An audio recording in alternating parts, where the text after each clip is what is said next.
Welcome back to the channel, everybody. Let's get inside, do some work on that Big Bud tractor. We got stuff to do to it. Today's video is brought to you by Brooklyn Bedding, so we'll talk about that too. But until then, let's head in. While Langarms tackles that Logan clutch, I've got to fix this thing. Didn't see that when we did this tractor project. I don't know why, but both sides are cracking in the exact same spot. I just have this feeling the crack was already there. We just didn't notice it until the rust came through. So it's just on the hood there, nothing structural. I really don't know why it would crack right there. I think maybe just in the process of moving this hood around on and off, being bolted with one bolt there at one point in time, maybe, I don't know. So I'm gonna take the bolt out on both sides. I'm gonna put some metal around here or something to protect it. And I'm gonna drill a hole at the top of the crack to stop it in its tracks. Grind this down, clean it up really good, bring the weld over, put some weld on it, weld that hole back up and the crack, grind it back down level, and then prime and paint it. Because this side too, as you can see, doing the same thing right there. Little guy. Let's get that fixed.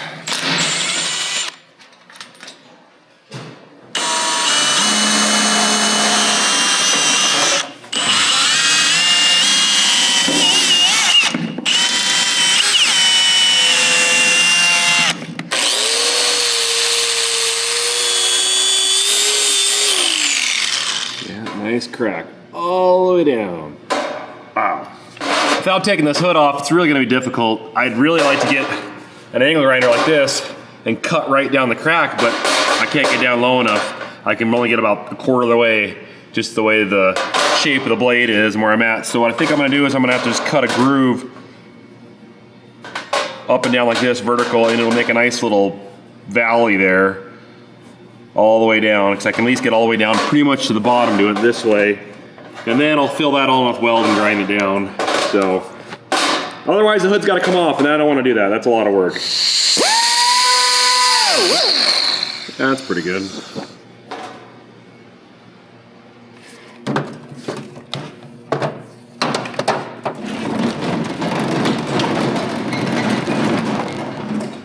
All right, let's see if we can do this.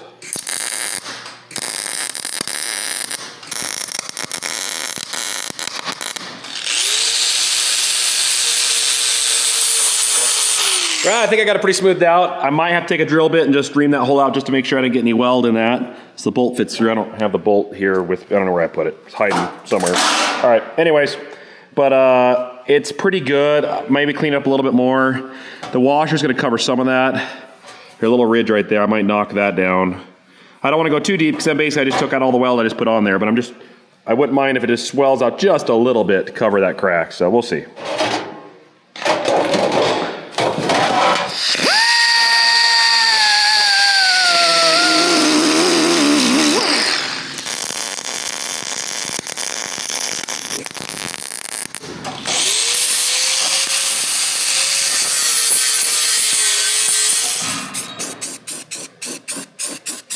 Thinking about it a while back when we did the numbers breakdown for this tractor, we did make a mistake. One of you guys commented on it. It makes perfect sense to me. I don't know why you didn't catch it. But when we set our shop rate, we did 150 bucks per person working on this thing. Well, that's not typically how shop rates go. They go 150 bucks an hour, 200 bucks an hour for the shop, which means everybody in there. So probably got to cut the number in half. Anyways, or you just charge 150 bucks per person because he's worth 150. Oh, what? Anyways, I was thinking about it. So last minute decision before we sent this out to Decatur, Illinois for the farm show, we found that when we got the cart hooked up, we were able to raise the whole drop box up, the whole bolt hole, which meant that the old ones are still there. See the holes? And that one is kind of nasty looking. And that one, nice cut hole, but there are no need for them because we raised the drop box up to change the angle of that PTO shaft, which is better now. But you got those ugly holes, so I'm gonna grind that and fill them up with weld and paint it while I'm here. I don't know, I started thinking about it and I think I'm just gonna do this instead. Yeah, we'll just do that and paint it. Well, we started the next step and that is PTO, because we've got some stuff happening with this. For one, the components that custom built, Langarms custom built, did a great job on it. But they're, because I'm taking it apart. Yeah, for the 5th time, 6th time, 8th time. Too many times. there's a little bit of vibration in there. And we did true it up some. A couple guys emailed us, said, hey, this is actually, I think, what's going on for you. It makes sense. So we're going to see if we can true this up a little bit better. This is the, I guess you could say, Lovejoy soft coupler, Logan clutch, Softjoy coupler. This is the PTO shaft going out. Slight wobble in this thing when it's moving, just barely. So we're trying to figure out where is that out of true at, see if we can correct that, as well as make some adjustments on how this soft coupler attaches inside here. So that's what Leg Arm's doing right now, he's cleaning that up. Also, we found a shop that's not too far away, and so I'm gonna take off the 5-footer drive shaft. That's a 1550, 3.5-inch tube. We're gonna take that to them because I did a slow motion video of that thing when it was running during harvest, and I mean, just the ever so slightest wobble to it, so it's out of balance. So we're gonna take it to a shop, they're gonna true it up, they're gonna balance it for us, just eliminate any bits of vibration throughout the system, and that'll just help make stuff last longer. And then, we got something inside here. Not this. Well, this is for this, actually. This is all for this. But we got a new Logan clutch that we got to throw in. And this is the 1000 series. The old one was a 600 series. It's a 1000 series. And the 1000 series means it's rated for 1,000 horsepower, right? 12,000. 12,000 horsepower. No. No, 1,000 foot-pounds. So the original one was rated for 600, but because it's a pneumatically engaged, pneumatically operated, those numbers actually drop even more. If we would have did hydraulic, I guess you get the 600 foot-pounds. We didn't know that, so now we understand that because the Logan Clutch team explained that to us. So the 1,000 will actually get us like, I don't know, what did they say, 800 or something? It's like a 20%, 30%? Well, it's okay. It depends on if you're doing hydraulically ran or air operated. This is going to be air operated, which is actually going to be a little less than hydraulic. Yeah. So that might have been one of the problems with the first clutch. Why didn't if hold? we did hydraulic activated, it'd been a little bit tighter. Yeah. Then it probably wouldn't have slipped. But since we did air, but it could have been a chance where our air pressure dropped a little bit. Yep. And then it started slipping, and then it caused a problem. On paper, it should have been enough. But obviously, this is unknown territory. Now, here's one thing that we're thinking about doing. This right here That was my idea. is Nick's idea. Nick's idea. Okay, I want to point out Nick had this idea. I thought of that. And he's actually really brilliant about this. What we're going to do is we're going to have a check valve on here. The main air line from the tractor is going to go into here, supply air into this. This will be for the Logan clutch. So if the air on the tractor drops, this will not drop in air, which cannot reduce the pressure on the clutch, which Yeah. means... Because they wanted 90 pounds, was that what it was? well, no, the better, or more the better. Yeah, 120. Well, whatever the max tractor PSI is, Which is 125 or so. it'll fill this tank up with that. And this Logan clutch uses very little air. It just needs pressure. So it's just gonna take a little bit of air to engage it. So that way, if we slam the brakes a bunch, the kids are honking the horn a bunch, and we deplete the air system in the tractor, the Logan clutch still has a tank there keeping it at that 125 PSI. And so if we're dumping in the grain cart, it's not gonna start slipping and disengaging the clutches and burning clutches up. It's a safety precaution to make sure that your clutches are fully engaged. Yeah. Which is a smart, brilliant idea. So we'll install that with the Logan clutch onto the tractor. But it should be definitely strong enough. Yeah, I think we're gonna be pretty good. So that's pretty cool. Buddy up in Canada, friends up north, he gave us to us, so that was good of him. So yeah, there's the new clutch in there. Look at that thing. Oh, it looks so pretty. So the combination of new clutch and balanced components getting all the way out to the drop box here should give us a lot more reliable and smooth running PTO. So that's next on the list of big things that needs done to this tractor. I'm just here to assist. Ooh, we got it off. So another individual online emailed us and said, hey, so I think you got to change this a little bit. The center of this soft coupler here should be smaller than these Should be joints this here and here. diameter. Yeah, this diameter here. So what they're saying basically is instead of having flat spots, it should be round, almost like this round arc right here you can see. And then when you bolt this down, it'll squeeze the soft coupler down tight to it, and that builds strength within the soft coupler. So that possibly is one of the issues. There's that pilot shaft that Leg Arms made to go inside here. You see he machined it out and put a brass bushing in there to try to keep everything true. The other issue too is possibly this goes like this. Logan clutch on this side. There probably should be some type of pillow block or bearing on this side right here without that universal to hold all that completely true straight through. But we haven't quite figured out if we can do that or not. So we'll get to that when we get to that. All right, let's get to it right now. This tractor's filthy. It's all that road in it. I did a long tour, so yeah, I got a lot of bugs and guts and soot, and it needs washed. We'll get there after we finish working on it this winter. It's amazing all the rust that appears on all the spots that we painted. Either didn't get enough paint, or the paint just didn't quite hit the correct areas, but all the washing and rain, and you see it all that rust. Isn't that amazing? It's like I think it's more black paint on this thing. I don't know who built this shroud. Safety protector.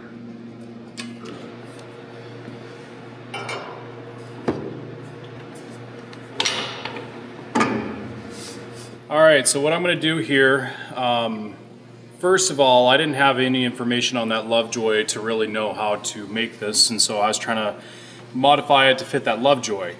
Now that we know that those 4 points of that Lovejoy have to be compressed and not have this ledge, these square flat parts, as you can tell, what I'm going to do is, now that I got it trued up on the lathe, I'm going to cut it down to that surface right here, and that's where I need it to go. And then I might have to tap these holes a little bit more to get some more thread out of it, but that way, when I put it back together, that Lovejoy will like squeeze itself together, and then it should try to force itself to be more centered. At least that's what I'm hoping for. So, yeah, let's kick this up a notch and chew this down and see what happens. I don't think I have it fully trued up yet. So this right here is the Logan clutch bearing, and this is their shaft that they sent me with the Logan clutch. From this point on is what I'm creating and building. So what I want to do, because I know their machining, let's pull it up a little bit, I know their machining tools are a lot more precise than mine, and they know what they're doing. So if we go off of their shaft and get that true, and if that's good, then we can go from here out and make that happen. All right, how's them apples? Ooh, we have apples? I don't see any apples. Ooh. I don't think I can get much better than that. It's barely flickering. Basically, I think I've got to the point where it's about as true as it's gonna get, and what I'm gonna do is I'm gonna barely cut the face here, make sure that this is true so I know that this is a good starting point with that shaft. And then once I cut that, I'm going to cut the face here just a little bit, face it on this side, make sure it's true, and then I'll cut it down. So I got nice little square points to go from. But I think we're good. So let's cut it. That looks really good there.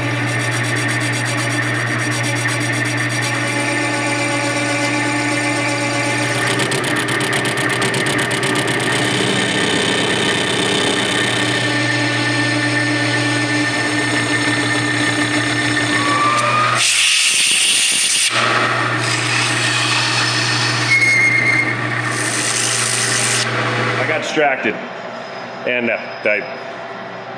this showed up in the mail. So I screwed to the side of the Case IH toolbox here, and we're gonna move all of our power tools from over there, and all here, and all up there, and all around. All the cordless stuff is gonna go here. And that way, if one of these lithium batteries decides it wants to ignite, it'll cook the backside of this toolbox, which is metal. And yeah, some tools might get destroyed, but the shop won't burn down. So you know what? This is a nice isolated spot for fire. It's rare, but it's a possibility. Let's load it up. There we go.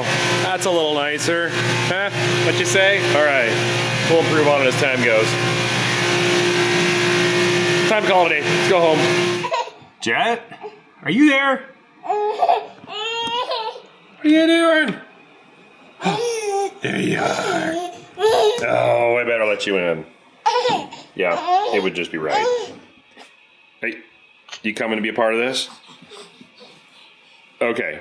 Mr. Jet and myself are back home from the busy shop. Actually, he's been here this whole time. He'll get there eventually, bud. I know. You'll get there. And we're here to talk about the Brooklyn bedding, which is right over there. That's Sedona. We've had it for about 8 months. And it's been a great mattress. Just woke up not too long ago from a wonderful night's sleep. And the wife and I have very much been enjoying this mattress. Made out of premium materials. It's designed, assembled, and shipped directly from Arizona. A gentleman back in 1995 started the Brooklyn Bedding Company, and they've got a wide range of options on their website. This is a queen. We chose the queen because, well, we probably should have done the king. You're going to be in there soon, aren't you? Yeah, yes, you are. Anyways, and it's a great fit for this room. This is our new house. We haven't done much decorating yet, as you can see. It's very plain, but you know what? Maybe that helps keep our focus on the outside, the beauty of the December wilderness. Yeah, they're talking more snow soon, so that's okay. Bring it. A pile of snow would be great. But back to the mattress. This mattress is uniquely made of about 6 different layers of foam and coiled springs, combining best of both worlds. I haven't had an issue with it being too hot or too cold with the foam. Always been very comfortable. Falling asleep has not been an issue for me. I typically actually hit the hay pretty tired at the end of the day, so usually I go out quick. But no, neither of us struggle. Long night's sleep. The only thing that wakes us up are those things, but we love them. On Brooklyn Bedding's website, they have a sleep quiz. You can go on there and it'll help you pick out which mattress fits you best for your situation. They've got a wide range of kid mattresses all the way up to big adult king-size mattresses. One cool thing is they're shipped directly to your door, so you skip the middleman. That saves you money and also helps simplify things a little bit. So you just go on the website, order, goes right to your door in a big box, bring it in, open it up, cut it out, folds out into the mattress. And you also get a 120-day sleep trial, which is very nice, and a limited lifetime warranty. If you've got a health savings account or flexible spending account, that can help in purchasing one of these mattresses. So we love our Brooklyn Bedding mattress, and I think you would too. If you're interested in getting a mattress, go to brooklynbedding.com or scan the QR code and get 30% off your order using the promo code Welker Farms. And if you want to help us all out, take the survey at the end of the purchase. No, I did not bring him in here for Q Factor. He actually was at the door making sounds. So I let him in. But then the Q Factor showed up. So what can I say? He's awesome. All right, mister. Take you back to mom, huh? Yeah. And I gotta get back to work. We got our first winter storm. Yeah, I don't know how much inches it was. Maybe 7, 8 inches. I don't know. It blew a lot. It drifted a lot. And I knew that the way my house was set up, I'd have a massive drift in front of my garage. So I managed to get the pickup out. But let's get the Can-Am Defender. I got the snow blade on the front. Let's go over there and push some snow real quick. And then we'll get back to what we're supposed to be doing and stuff like that. I did buy a snow blade for that skid steer, but it doesn't do a very good job. It bounces really bad, and I don't like that. It leaves skips everywhere, so I gotta work on it. It's right there, actually. I got some ideas to prove it. Bought it cheap, and I guess that's what you get. I'm good at that. Oh yeah, let's start pushing some snow. Why not? There we go. Yeah, get out of the way. And 4-wheel drive. I don't think I need the diff lock yet. Let's do 4-wheel drive.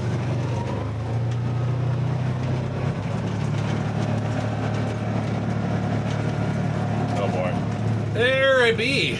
Oh yeah, that's a nice little drift there. I don't have a snowblower yet, so I guess let's just try to shove this off this so we can get cars out.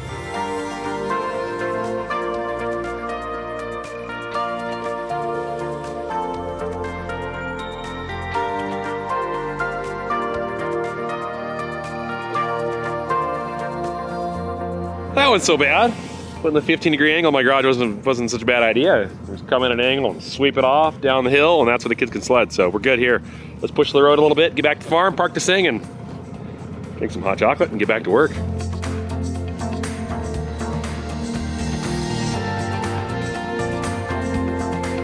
What we do have going on is tomorrow morning, well actually afternoon, there's some trucks coming to get some of the rest of our peas that we have. And I think there's some big drifts in the way here. So I guess we can just try, see if we can get some moving around a little bit with this thing, and if that doesn't work, then we'll grab the skid steer, but I'll even get a chunk of it done with this.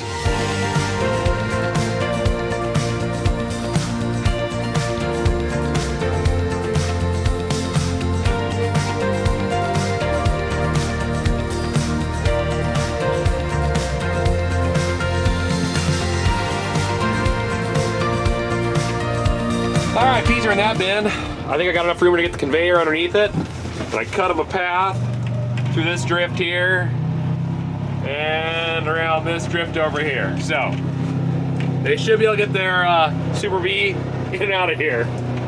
Unless the wind blows tonight and just totally ruins everything I just did. I'm cold. Let's go home. My hands are freezing. I did not dress appropriately for -7 degrees Fahrenheit. There's not a heater in here. I'm smart. I'm smart, I think.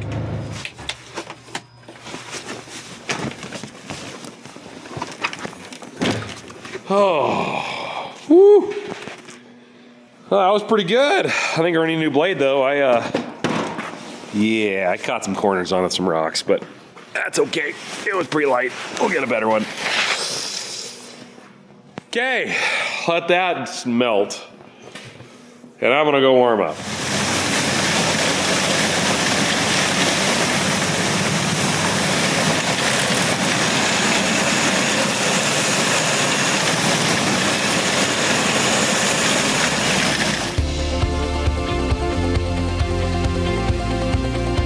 All right, truck's full. I guess we'll wait for the next one.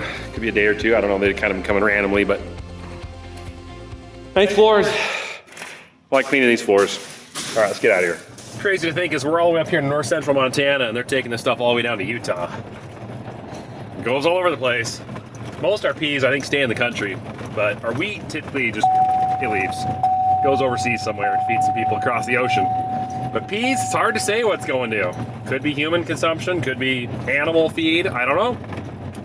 But that's okay, I'm glad there's a market for it. But I don't think next year we're gonna have a lot of peas to market, because I just don't think we're gonna see any peas. Maybe, I don't know, might decide last minute. We're kinda like that, last minute decisions. Well, we're doing a little bit of shop cleaning up in between, just odds and ends. I can't tell you how many manuals I threw out to things that we don't even own anymore. It happens every so many years. But I did have this one thing, it's pretty cool. A fan sent us this, it's called Leave Your Stamp, trailstamps.com. Anyways, they got these rubber pads, it's like a little shoe that goes on the bottom of your high lift jacks. Oh, there's a different one, that's a different look. Oh, cool. So, anyways, we use these high lift jacks all the time on our shop floors, and metal on concrete is not such a great idea. Otherwise they'd make wheels out of metal, you know, but there's a reason that we use rubber. And so someone had seen us use that a bunch and said, hey, maybe you'd like these when you're in the shop using a high lift jack. I'm like, all right. So we put it on. So yeah, now our high lift jack has a shoe. That's pretty cool. All right, let's go do some work. One thing that needs to be done on this 700 chain case. You guys watch us rebuild that. We put a new chain in it and everything. Awesome, been working great. But they say after about 25 hours, now granted you should be doing more heavy pulling, but 25 hours, you should take that chain and tighten it again because they will loosen up. And I know someone personally who, actually his chain started jumping on the sprockets, summer following, you know, with a new chain. So I'm gonna take this cover off and we're gonna take a peek inside. We're gonna see what the chain flex is and see if we need to tighten it up a little bit, because I am more likely to do. And then we should be good for a while. We'll probably have to do it one more time, maybe after a season of seeding. Tighten it one more time, and then it should be good for 1,000, 2,000 hours before you gotta check it again. Let's grab my handy dandy tool, power tool shelf here. Isn't that thing sweet? I love it.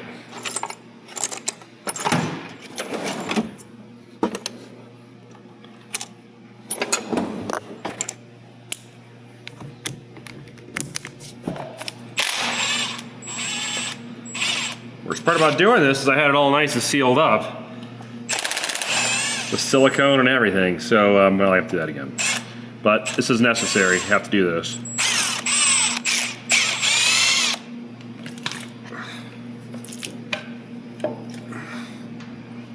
Chain looks good.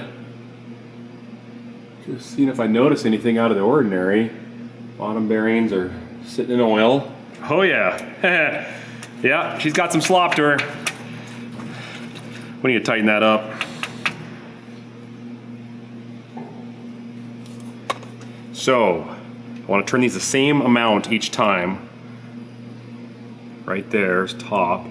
If I go, let's see. Okay, that's what I want, is that direction. So, that's 1, 2, 1, 2, 5, 6, 5, 6. All right, that's it, 3.5. 2 7/8. Let's call that good. Let's just do a quick inspection here. I saw the key is right there. It looks good, the roll pin's still in it, so that's good. My biggest fear with this transmission and the hard shifting of that 6000 series C-Tech 1 is when it first hits into first or reverse, it hits pretty hard. And I know this chain takes some of that slop out when it does that, but there's the keyway on that. I can see the bolt up there on that sprocket that rides on that shaft. And I just would worry that it would eventually shear it. I don't think it will, but that's the only concern I really have. Other than that, this thing's pretty bulletproof.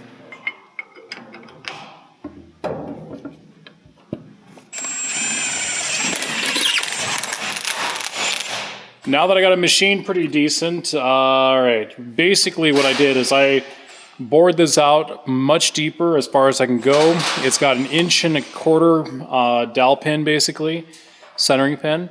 So then that way it can't really rock itself side to side, or not side to side, but like up and down. I think I got it pretty true. I think it's pretty decent. So what I need to do right now is I need to throw some paint on this, throw some paint on that, and then I will assemble it, put some Loctite, put a little bit of grease inside here so that way maybe it'll help not wear. But other than that, I think it should be good to go. And then the next step is to jack the cab up and start to put the Logan clutch on. And then we can put this on. And then I got to cut that drive shaft, maybe drive line. Drive line? Yeah, drive line. You need to cut that maybe. So anyways, all right, let's go throw some paint on this.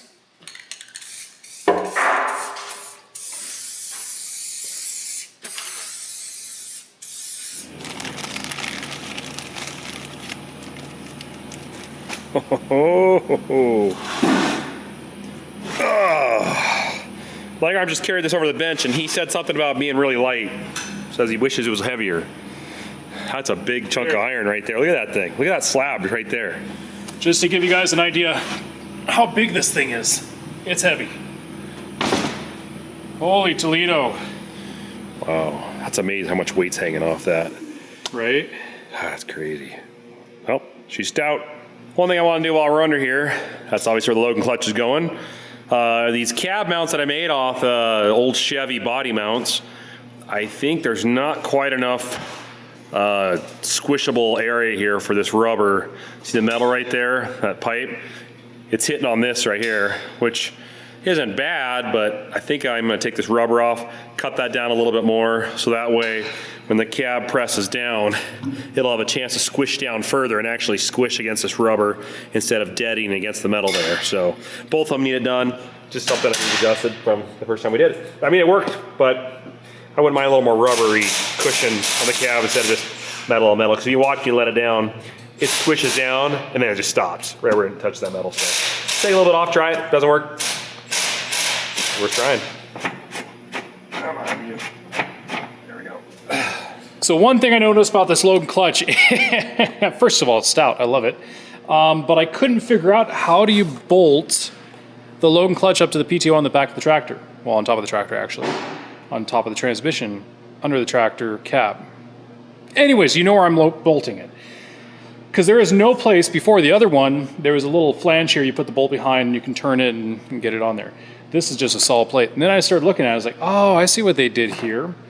You gotta remove this plate, this bolts onto your PTO housing, and then this will go on and bolt onto it, and then you got these big pins here. Well, I was like, well, you can't get those pins off unless you take this flange off, and why they have this flange here, kind of hard to do it one-handed, there we go, is they make it so that you can have different bolt patterns, different applications, so you can bolt something on here to fit whatever you want, which is actually really kind of a cool idea. So they got the clutch here, and then you can basically, however you want to mount it to your application. Like for us, we just needed a 4-bolt flange, and which they got it, which is awesome.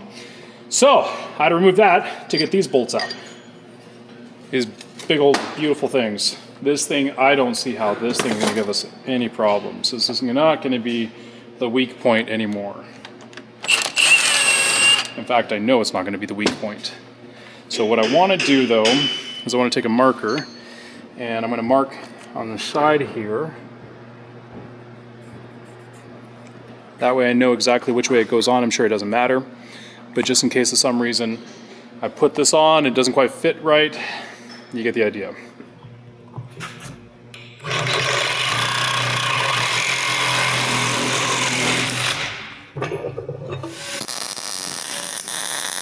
Found these nice little chunks of iron that were out of the metal worker, the iron worker that punched from a hole. Yeah, that'll work perfect for a cap put on there. That way when it does push through, if it does happen to keep rubbing, it's got a nice rounded surface and a lot better than the pipe that was on there. So we'll just put that on there like that. Weld it up like I did the other one. Put that on and good to go.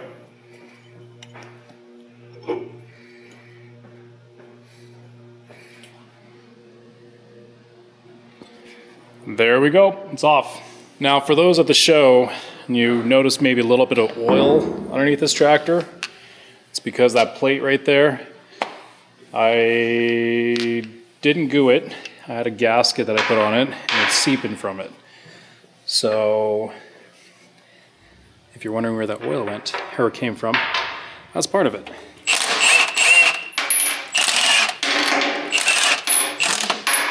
There she go. And oops, I dropped it. Okay, that's where I gotta bolt that plate to.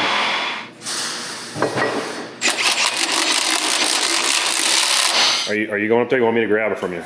Tall step. And engaging the quads and glutes right now. No strain on your MCL, ACL, and all the other good stuff. Hello. We'll do that.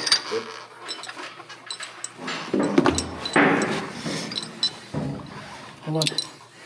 Okay, there we go.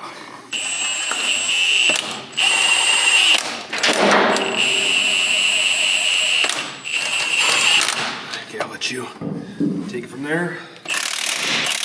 Plenty of room. Should have went with our next size up. They make a bigger one? Yeah, Oh, we should have asked for bigger. I know. Next I like time. to modify things. Next time. All right, now that he did the easy job, I'm gonna do the hard job here. Oh, that's a stretch. Yeah. I can't. It's just. You okay, Nick? No, I might need a hand at this. Do you need a hand? It's really heavy. Yeah, hang on. Oh, okay. Hang on. I think I'm getting it. I think it's going on. Scared me. Oh man, that was close. Oh, I just barely got that. Oh, yeah. Now the splines on the front in this PTO to the lone clutch are wet splines, meaning the transmission is lubricating those splines, okay? The back of this isn't wet splines because there's nothing lubricated. So what Logan Clutch did is they got this really sticky paste, you smear it in the hole, and you put your splines in there, and it sticks to everything, and it lubricates it throughout the years. So, I get to take out my wife's butter knife and put that goo in there. Oh, it's sticky. Oh, looks great. Just shove it right into that hole where it will stay for hopefully many, many, many years. There we go.